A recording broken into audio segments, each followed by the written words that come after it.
So are you blessed tonight, brethren? Yes. Amen. Ayan. So it's really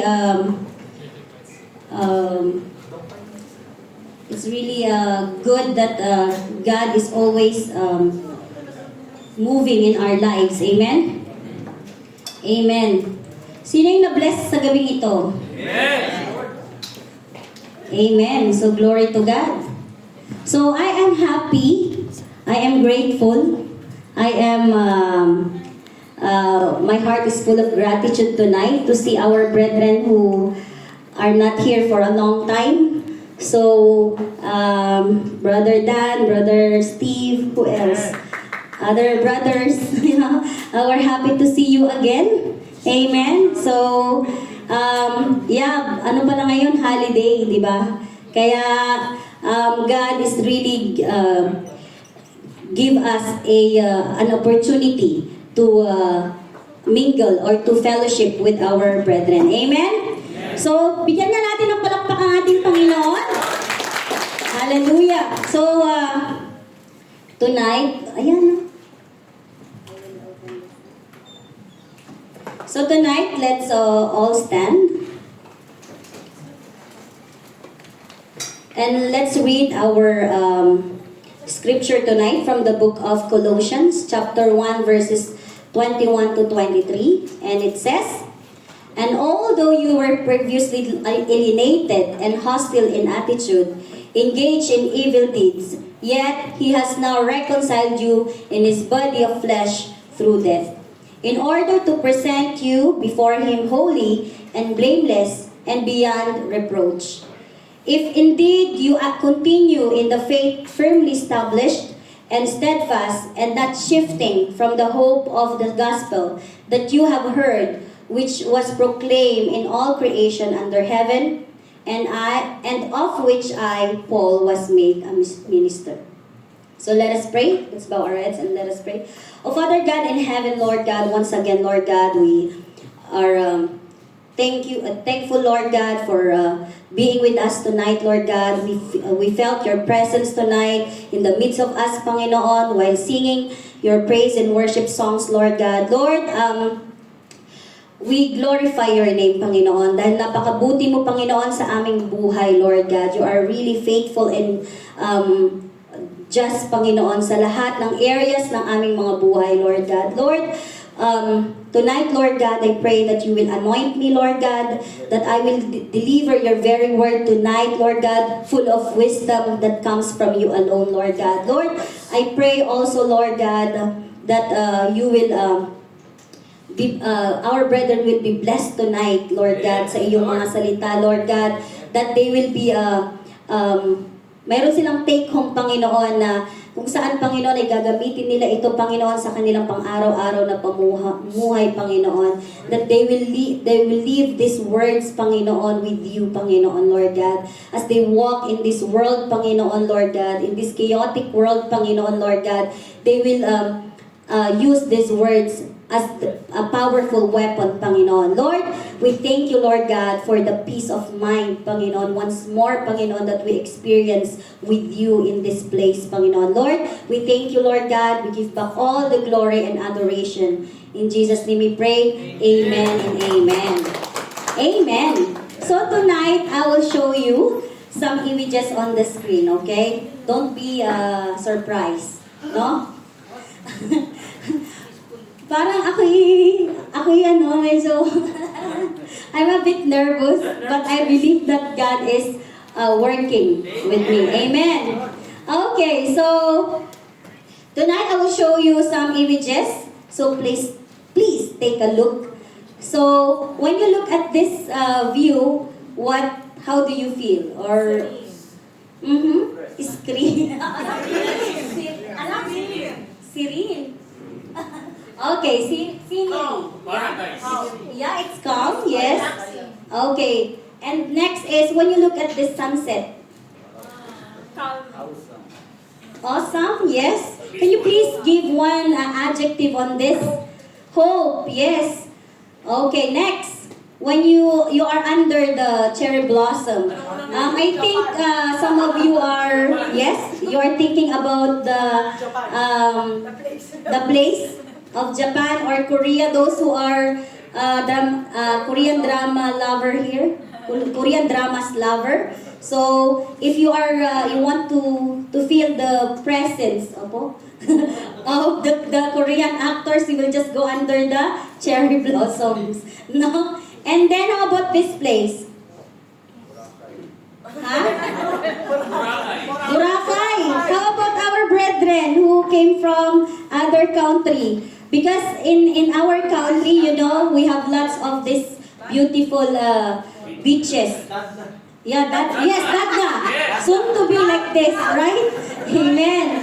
So, Ireland. Okay. So, ang dami-dami pumapasok sa ating isipan, right? When we see some, or when we see some pictures like this, there are lots of things that comes to our mind. Amen? So, how do you feel when you see such images like this? Or when you are in those places? Yeah? I asked you a while ago, what would be your first thought? Sabi nyo, ano yung calm, ano pa ba yun? Awesome, relaxing, Japan, what else? You know, ang dami. So, Korea, expensive, yes. It's true. Yeah, it's expensive when you go with this kind of places. Amen? So, but what about the word peace? What about the word peace? What do you think of when you hear the word peace? So ano yung naglalaro sa ating isipan? Do you think it will be a relaxing day? When you have peace, oh, relax ako, hindi ako stress. I'm away from stress. No? Like when we're in the backyard or on the farm, no? Pag nakaupo ka, nakaduyan ka pang ganyan. Ooh, diba? You are feeling the breeze of the air from, you know? So, or you under the shade of tree. Kung nasa ilalim ka, usually those who are living in the farm, sometimes you are going to, you will be rested under the tree. Yeah? Sometimes you feel like, oh, ang sarap ng hangin. Di ba, kapatid? Amen? Parang walang uma-agree. Ako lang ba naka-experience? I am the one who experienced lying under the tree, you know, or sitting under the tree with coffee, no? So, or admiring view or admiring the scenery of a place. So perhaps peace for you is being outside. Some of you are wants to explore the world, no? You're traveling around the other country or remaining in your comfort zone. Who among you is introvert here? Just want to stay in your comfort zone. You don't want to explore the world. Huh? Half-half? 50-50? You are introvert and 50 extrovert? Huh? Yeah. Okay. Yes, ma'am. Amen. So, we have to think about what peace ano yung naibibigay o naidudulot ng peace sa atin. So, peace, sabi, nag-plane, di ba? Airplane. So, peace is, the dictionary defines peace as follows. So, first, peace is freedom from war. Yes. Peace, mental calm. Peace is law and order. Peace is a state of harmony. So, how many of us would love to experience these things in our lives? Sino yung may gusto nito? Amen. Amen. Lahat tayo gusto nito, di ba? Amen? Amen. Amen. So, there are different places and relationship in which we seek peace. Sometimes we are going somewhere to find peace of mind, no? Pag yung mga kasama mo ay medyo toxic, sometimes you want to go outside of that company. Yeah? Companionship. Aalis ka, parang, gusto mo nga ng katahimikan. Minsan, you close your door and then just meditate there. Amen? So, But then there is peace between countries. There is peace at home and peace on the job or at work. Peace with our partners, friends, and colleagues. Or opposite. Hindi ba tayo nagkakaroon ng peace sa ating bahay? We cannot find peace at home. We cannot find peace with our friends. Or with our partner. Mabunganga ba ang inyong mga partners? Ha? Sometimes? Ha? Thank you, So, there is peace in the water, no? When you go under the sea, there is peace. Yeah, thank you, bro. Wait lang po. Thank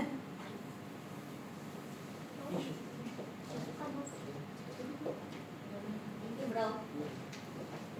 Diba? Napaka-sweet ni brother. Thank you, bro. So, there you are. So, in there, okay, the most important there is true peace in the presence of God. The true peace, we can find true peace in the presence of the Lord. Amen. Sino po yung nag-a-agree doon? Amen. Amen. Okay lang kayo? You know what? If I see your faces like this, I'm a little bit nervous system. I'm a little bit nervous, but I believe that you are really attentive on what the Word wants you to know. Amen?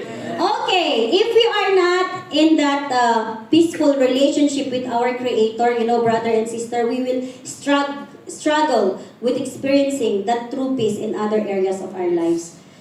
Is it true, right? Nagkakaroon tayo wala tayong katahimikan, hindi natin nahanap yung true peace kung wala tayo sa presensya ng ating Panginoon. Amen? Amen. So, in here, according to Colossians chapter 1, verse 20, and through Him to reconcile all things to Himself, whether things on earth or things in heaven, having made peace through the blood of His cross. Amen? So, tonight our message is about why and how we can have this one. We can have surprise, peace with God. Amen? Tonight we look at Colossians. A while ago, we've read the scripture from Colossians chapter 1 verses 21 to 23. We learned more about the issue. Wait. Okay. We will learn about... Wait lang, mga kapatid. Medyo may ko. Okay, the issue of being peace with Him. Okay? The first question we have in mind is why we need peace. Why we need peace. So, the first thing we need to understand is that we have a definite need for peace with God. Amen? So, to achieve peace with God, we must first recognize our need, not our wants. No? So what are the things that we need in life to have peace? No, siguro it's not a matter. Yeah, we need material things, but see to it that is your need, not your wants. Hindi magkakaroon ng peace. Sometimes those things will not give you peace. No, especially when you have lots of money.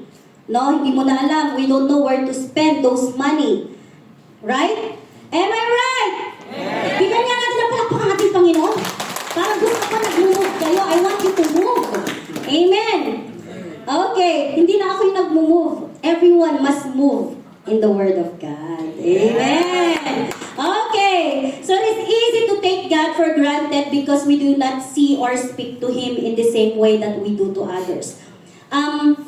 Ang hirap gawin yung makipag-usap, magkaroon ng deep relationship with with someone na hindi mo nakikita. Diba? Hindi mo siya nahawakan, hindi mo siya nakakausap. That's why we tend to forget our Lord. Because minsan, kung sino yung nandyan, yun lang yung nakakausap natin. Parang hirap yung English yun If there's someone with you, it's easy for us to talk to them, to speak with them, right? To have a good relationship with them. Unlike the Lord, it's like we will not feel Him, we will not touch Him. But if you have faith in the Lord, you will see His presence in your life. Amen? Amen. So don't neglect. Bakit ba? Ito, naglalaglag. So don't neglect, okay? Don't neglect our relationship with Him. Okay, brothers and sisters?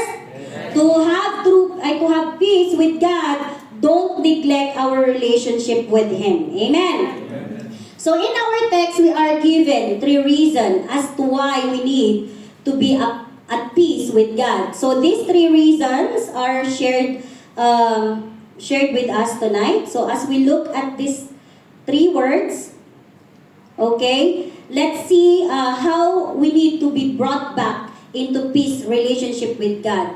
I hope we will realize how important being at peace with God. So the first one is, we were formerly alienated. A while ago, it mentioned that we are previously alienated. Yeah, right? So, first reason we need to reestablish peace with God is because we were formerly alienated. Before we give our lives to Jesus, we are alienated from God. This means that we are separated from or estranged from Him, no? It is like being separated from someone we married to, or to our loved ones. We start off with a good relationship, and then something happens to destroy that relationship.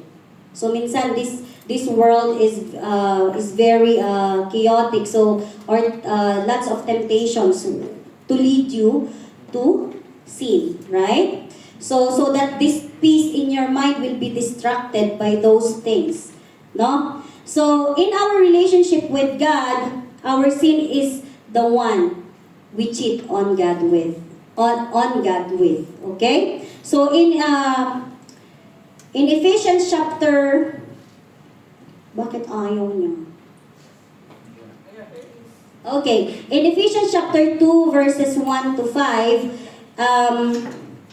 it says here that, as for you, you were dead in your transgressions and sins, in which you used to live when you followed the ways of this world, and of the ruler of the kingdom of the air, the spirit who is now at work in those who are disobedient.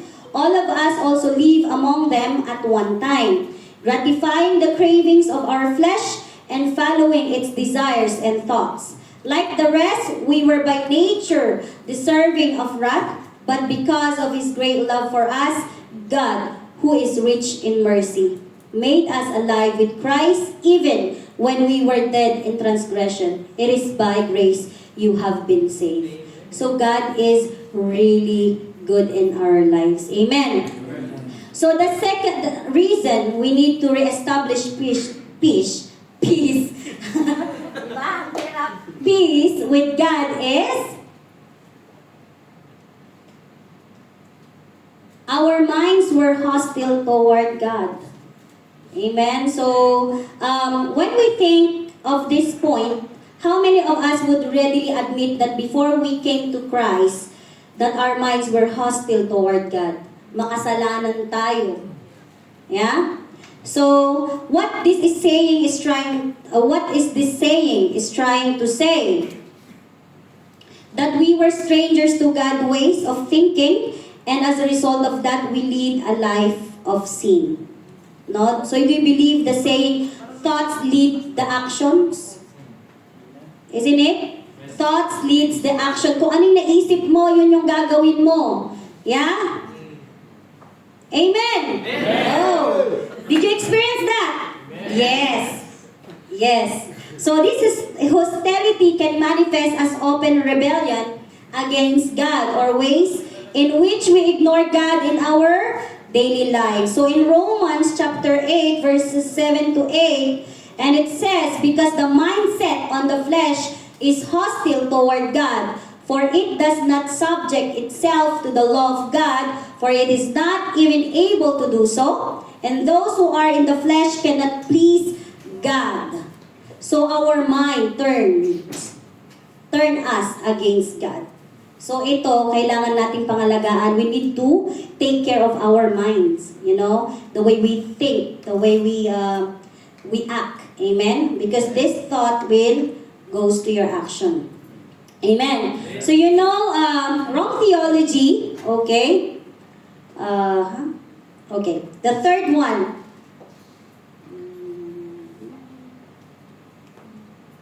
Wait. The third one is we were engaged in evil deeds.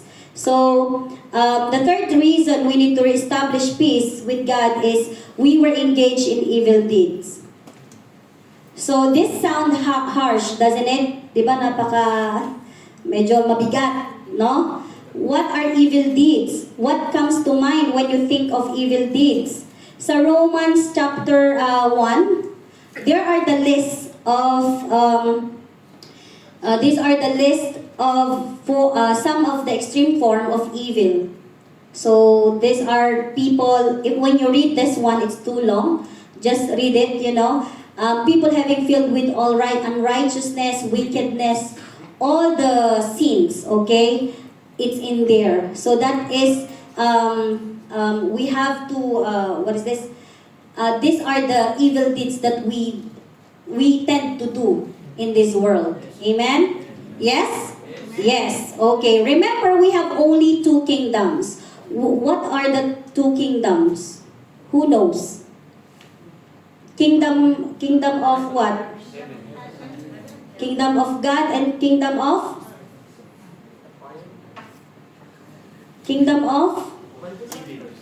evil, or sino yung may sungay? Si Taning. Ay! Are you listening? Okay, kingdom of God and kingdom of Satan. So, where do you want to choose? This right or left? Yeah, because left is wrong, right? Oh, so you go to the right all the time. Amen? Amen. So, if you want to turn to the left, you need to stay on the right. Amen? Amen. So, everything that we do, that is, we consider it, in everything we do, we need to look at our mindset. Amen? The mindset on the flesh leads to deeds of the flesh. No? Amen? I know? Okay. Number 2 questions. Okay. So we are, okay, why we can receive peace. Why we can receive peace when we hear the word, when we hear this question, what comes to your mind? We need to what? Realize a couple of things concerning receiving peace with God. So why we can receive peace? Because it is what? It is gift from God. Amen. Palakpakan nga natin ang Panginoon. He gave you peace because it's a gift from Him. Amen. The peace we can have with God is a given gift. Yeah? Given gift to us. He is the gift giver. He is the one who set the terms and made the offer to us. Amen? So in Romans chapter 6 verse 23, it says, "For the wages of sin is death, but the gracious gift of God is eternal life in Christ Jesus our Lord." Amen. Amen. Hallelujah. So God does not want to be at war with you. He wants to be have a peaceful relationship with you, with us. Amen?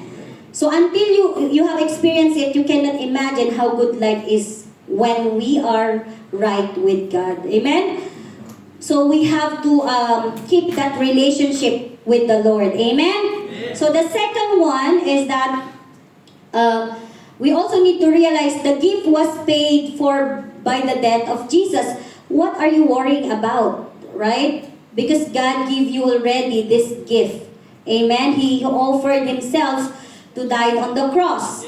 Amen? To have that peace of mind, so that you have peace within. Amen? Amen? So Colossians chapter 1, it says here that Yet He has now reconciled you in His body of flesh through death, in order to present you before Him holy and blameless and beyond reproach. Amen? So you did not purchase your gift, so you cannot dictate the terms of acceptance. Amen? Hindi mo yan binili dyan lang. Amen? You didn't buy this piece everywhere. Yeah? God gave you this peace, or this have a peace of mind or peace within without purchasing it. He gave it to you freely. Amen?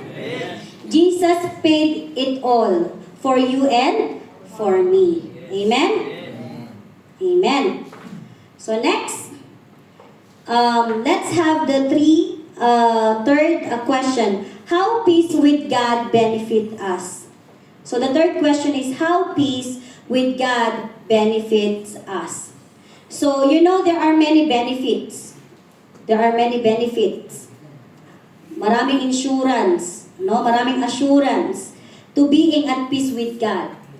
Here are just 4 of them. First benefit is, peace allows us to stand before God. Amen? Since we are sinners, we cannot stand before God on our own accord. Yes? We need to be in the right relationship with God so that we can stand before Him. We can only do this if we care covered by the blood of Jesus. If we accept that God covered all our sins. Hindi mo naman kaya yan mag-isa, di ba? You cannot do it alone to have peace in you. Right? You can do this with the presence of the Lord. To present means to place before or entrust. Because of Jesus, we have been placed before Him. We will not get run off by security. Like for example, try to see the president without an appointment. See what happens. How about try to stand before God on your own and see what happens. You didn't meditate any songs or verses. So what will happen?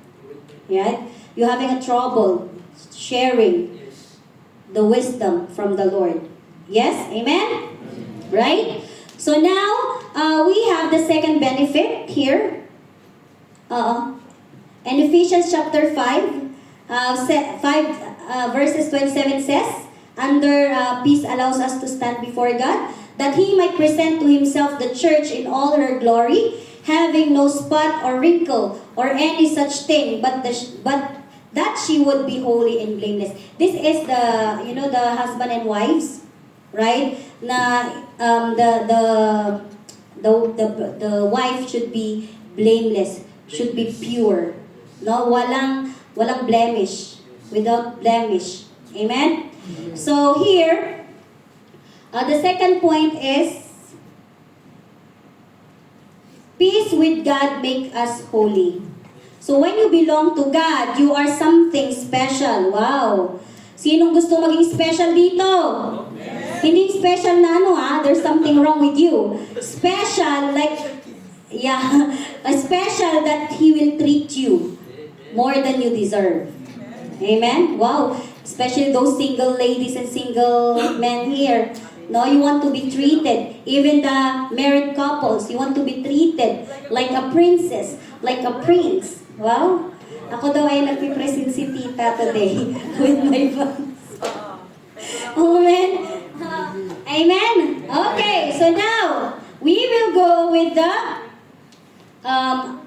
we will support this point. So in 1 Peter chapter 1 verses 14 to 16, it says, as obedient children, do not be conformed to the former lust, which were yours in your ignorance. But like the Holy One who called you, be holy yourselves also in all your behavior, because it is written, you shall be holy, for I am holy. Amen. Really, God is holy. No one can compare with our Lord. Amen? So the third one, benefit is, konti na lang. Fighting. Okay? So 3 is, Peace with God makes us blameless. Amen? Napakalinis mo. We are perfect in the eyes of God. Do you believe in that? That you are perfect in the eyes of the Lord. Wala kang kadungis-dungis. Wow. Wow, you are... Bakit na to? Totoo naman. God, you know what? It's true, like, whatever we look, kung ano man yung looks natin, in the eyes of the Lord, we are perfect. Amen.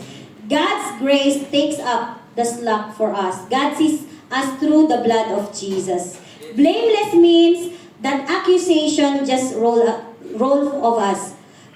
Through Jesus, in God's eyes, we are without blemish. Wala tayong kadungis-dungis. Flawless.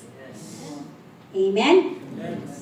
So, in Philippians chapter 2, verse 15 to 16, and it says, so that you will prove yourselves to be blameless and innocent, children of God above reproach in the midst of a crooked and perverse generation, among whom you appear as lights in the world, holding firmly the word of life, so that on the day of Christ I can take pride because I did not run in vain, nor labor in vain. Amen.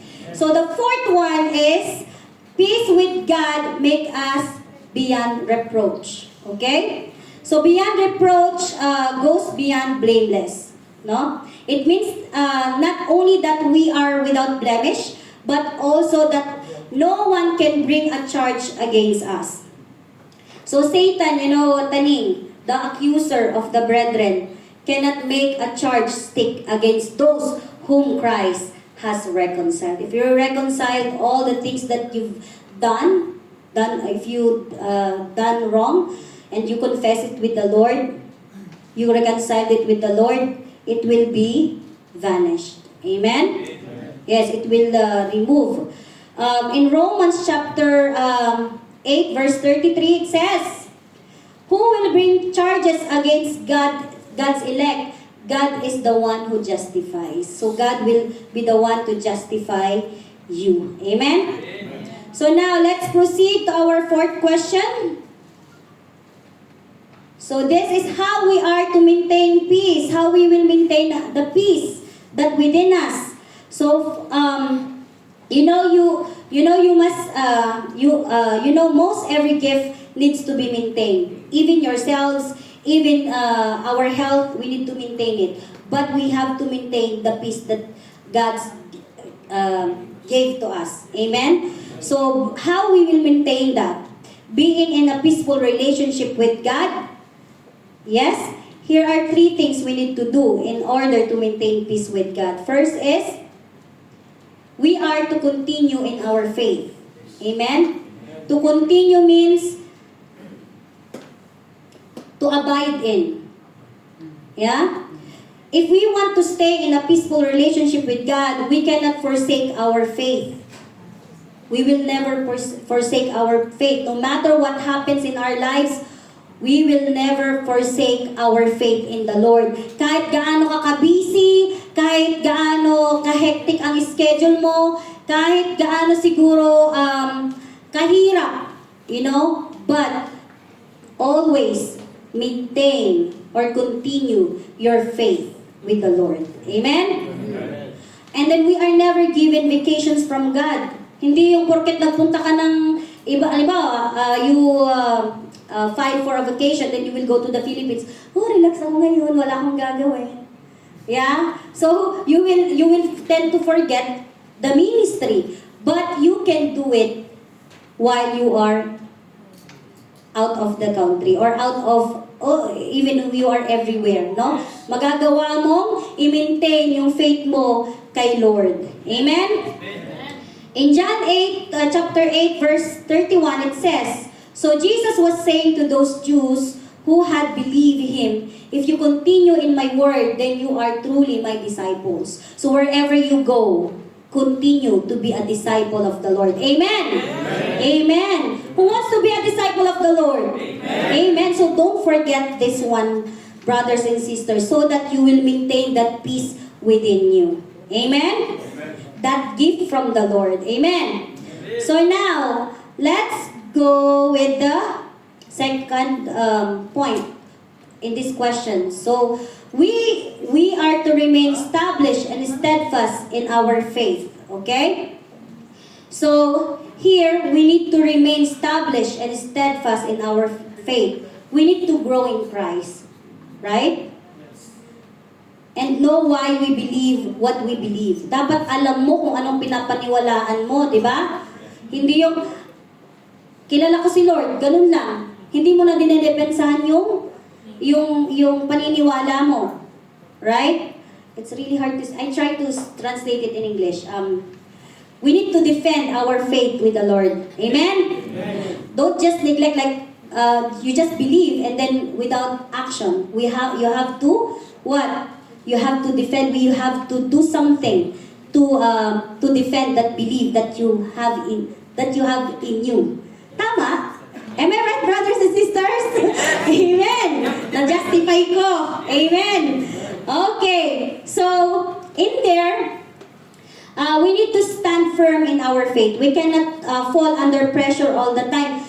Minsan kasi na pressure tayo, 'di ba? That's why we cannot defend that faith that we have because we are under pressure. Nasa under pressure kasi ako eh. Right? But God says, we must, it's a command. We must not fall under pressure all the time. You have God, you have big God, right? Why you are in under pressure? Just leave it to God. Amen! Amen! Amen. Palakpakan na natin ang Panginoon. Diba? Napakabuti ng ating Panginoon. It's a big reminder. It's a great reminder to us that we need to maintain our peace with the Lord. Amen.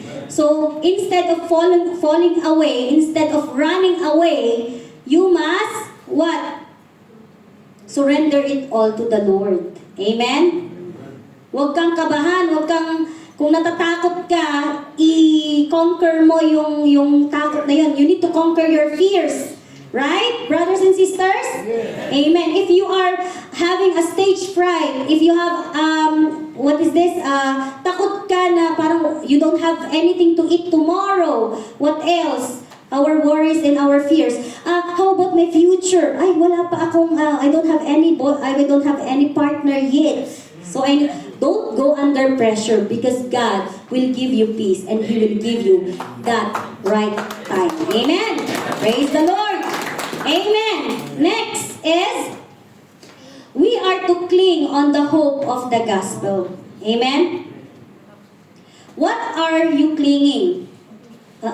Wait lang. Mabilis yung ano. Wait. Ayan. Okay. What? See, you see na, you're so excited. I want you to be surprised, no? I want you not to be excited. Okay. So, we are to cling on the hope of the gospel. So, what are we clinging to for the future? What are we clinging to in the future? To have a prosperous life or abundant life? What? For me, only peace. You know why? Because peace will gather together. Yeah, it goes together. Amen. You will be contented. You will be, blessed. Everything, it goes together when you have peace in your heart. Amen? So, we need to believe in the promises of the Scripture. What is the essence of the Bible if you are not believing what God will do to your life? Amen? Dapat maniwala tayo, dapat doon lang tayo mag-cling. Amen? Doon lang tayo, yun lang yung batayan natin, yun yung panghahawakan natin. Amen? Amen? So we need to place our hope and faith in the Word of God. So as we have learned last Saturday, Pastor Seraphine mentioned this or tackled about this, that God is bigger and better than our faith. Amen? And His promises build our faith in Him. So, if we cling to the promises of the Lord, our faith in Him will become bigger and more better to receive that peace in our heart. Amen? So, faith that with Him, there is peace in every storm in our lives. No? there is a rainbow after the rain. You will see that beautiful rainbow. And then you will say to the Lord, Lord, thank you. Thank you for that great rainbow that I've seen right now. Amen? Give a clap offering to the Lord. Palakpakan natin ang ating Panginoon. Now, your special, your most awaited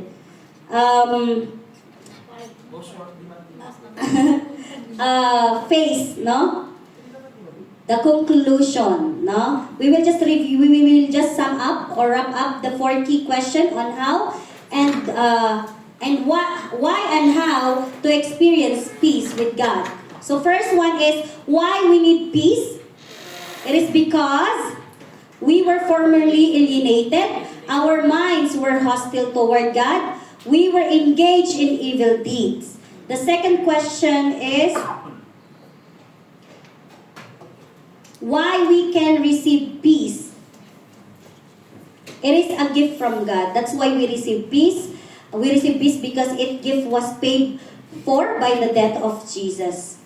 And the next is the third question that comes to our mind. How peace with God benefit us? Peace allows us to stand before God. Peace with God makes us holy. Peace with God makes us blameless. And peace with God make us beyond reproach. Amen? And then, the last questions that comes to our mind is how we are to maintain peace. So first, we are to continue our faith. Second is we are to remain established and steadfast in our faith. And we are to cling on the hope of the gospel. Are those questions, brothers and sisters, by the Lord, answered by the Lord tonight? Are these questions answered by the Lord tonight? Amen? Lakasan po nga natin yung amen natin. Amen. Say amen! Amen! Remember, when we are at war with God or apart from God,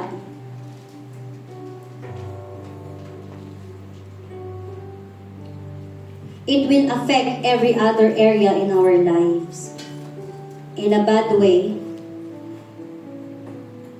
To have a right relationship with God is the foundation to have peace every day in everything we do in life as well. Amen? Are we ready to be at peace with God tonight? Are we ready to be at peace with God tonight? Amen. When we accept Jesus who rescued us from death, since then we understood the essence of His death. Amen. When you baptize, you know the essence why Jesus died for you and for me. Amen. By telling God that we are fully surrender our life to Him on His terms. So tonight, let us recommit ourselves to our Lord and Savior. Let us all stand and let's declare the blessing in all areas of our lives to receive that complete peace every day of our lives. So let us sing once more this song. Let's declare the peace to our family, to our friends, in our work areas, in our resources, in the church, in the world, so that we can live peacefully, without any hesitation, without any fears or anxieties. Oh, hallelujah.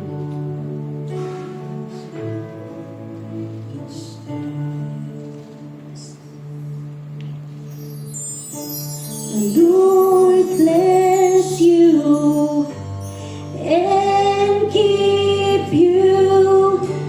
Make His face shine upon you.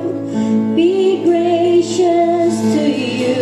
The Lord turn His face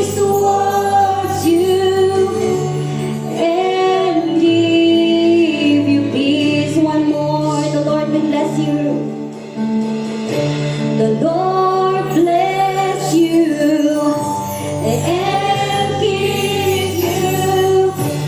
Make His face shine upon you. Be gracious to you. The Lord turn His face towards you and give you peace. Yes, Lord. Tonight, Lord God, we recommit ourselves to you, Panginoon, Lord God. We submit everything to you, Lord God. We sing this amen and amen and amen unto your name, Lord Jesus. Because in you, Lord God, we find the perfect peace, Panginoon. Lord, whatever we're struggling right now, Panginoon, Lord, you may take over those things, Lord God. So that, Lord, we have this peace. These people of yours tonight have peace in every areas of their lives, Panginoon. Be gracious to you. Lord, turn His face towards you and give you peace. Say amen. Let's raise our hands to the Lord. Let's thank Him tonight. Oh, hallelujah.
that you are here, Panginoon, that you speak to your people tonight, Lord God, that those wisdom from you alone, Lord God, will be manifested, Panginoon, in their lives, Lord God. Thank you for this wonderful night, Panginoon. Thank you for reaching your children tonight, Panginoon, reminding us, Panginoon, how to maintain this perfect peace, Panginoon.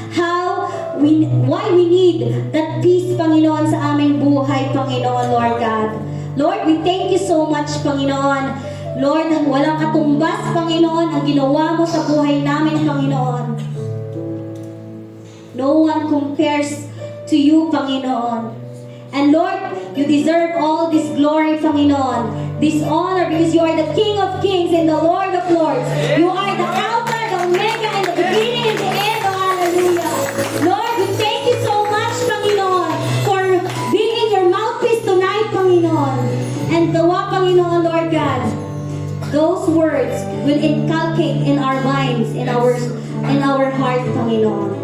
And we are fully going outside in this room, Lord God, with you the joy, Panginoon, with the peace, Lord God, that peace, Panginoon, that you promised, Panginoon, when you died on that cross, Lord God, you paid all these things, Panginoon. Oh, hallelujah.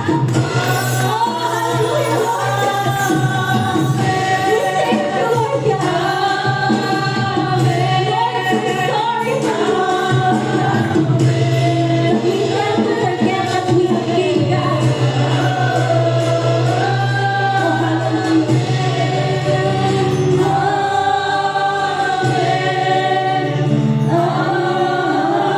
Amen. Lord, all the glory, all the honor, Lord God, belongs to you, Father. Thank you, that perfect peace. Lord, sorry if we tend to forget that we have a big Father, that we have a big God in our lives, Panginoon. That we tend to worry, to run away, Lord God, to fall away, Panginoon, Lord God. Lord, thank you. We give back the honor and adoration. In Jesus' name we pray. Amen and amen. Hallelujah. Thank you. God bless everyone.